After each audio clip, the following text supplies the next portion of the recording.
ഗാസയിലെ നാസർ ആശുപത്രി ഇസ്രായേൽ സൈന്യം ആക്രമിച്ചു. ഹമാസ് നേതാവ് ഇസ്മായിൽ ബഹ്റൂം ഉൾപ്പെടെ 2 പേർ കൊല്ലപ്പെട്ടതായി റിപ്പോർട്ട്. ആക്രമണത്തിൽ ആശുപത്രിയുടെ വലിയൊരു ഭാഗം തകർന്നു. ഒരു ഡിപ്പാർട്ട്മെന്റ് മുഴുവൻ ഒഴിപ്പിക്കേണ്ടി വന്നതായും ഗാസ ആരോഗ്യ മന്ത്രാലയം അറിയിച്ചു. ഞായറാഴ്ച രാത്രിയാണ് തെക്കൻ ഗാസയിലെ ഖാൻ യൂനസിലെ നാസർ ആശുപത്രിയെ ലക്ഷ്യമിട്ട് ഇസ്രായേൽ വ്യോമാക്രമണം നടത്തിയത്.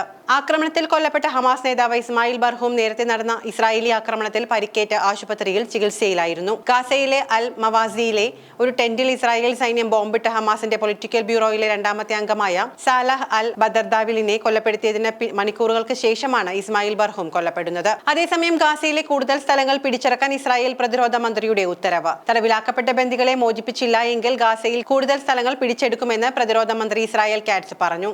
ഗാസയിലെ കൂടുതൽ സ്ഥലങ്ങൾ പിടിച്ചെടുക്കാൻ സൈന്യത്തിന് നിർദ്ദേശം നൽകിയിട്ടുണ്ട്.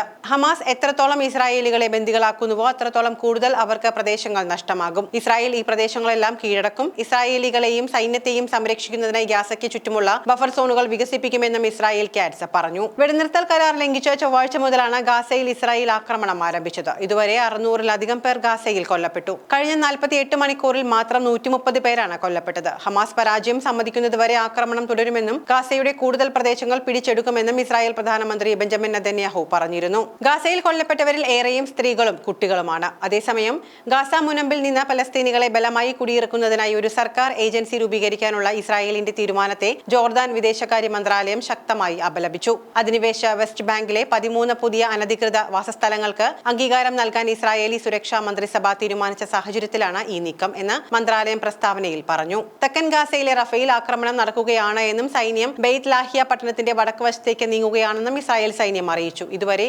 600ഓളം പേർ ആക്രമണത്തിൽ കൊല്ലപ്പെട്ടുവെന്നാണ് വിവരം. അതിനിടെ ഗാസ പൂർണ്ണമായും പിടിച്ചെടുത്ത സൈനിക ഭരണം ഏർപ്പെടുത്താൻ ഇസ്രായേൽ നീക്കം തുടങ്ങിയതായി റിപ്പോർട്ടുകൾ പറയുന്നു. സഹായ വിതരണം ഉൾപ്പെടെ ഏറ്റെടുക്കും. പദ്ധതി ട്രംപ് ഭരണകൂടവുമായി ചർച്ച ചെയ്യാൻ ഇസ്രായേൽ സംഘം യുഎസിലേക്ക് പോകും. ഈ ആഴ്ചയിൽ വാഷിംഗ്ടൺ DC-യിൽ സന്ദർശിക്കുന്ന മന്ത്രി ഡോൺ ഡെർമർ ഗാസ മുനമ്പിൽ സൈനിക നിയന്ത്രണം ഏർപ്പെടുത്തുന്നതിനുള്ള പദ്ധതിയെക്കുറിച്ച് മുതിർന്ന US ഉദ്യോഗസ്ഥരുമായി ചർച്ച നടത്തുമെന്ന് ഒരു ഇസ്രായേലി ഉദ്യോഗസ്ഥൻ ടൈംസ് ഓഫ് ഇസ്രായേലിനോട് പറഞ്ഞു.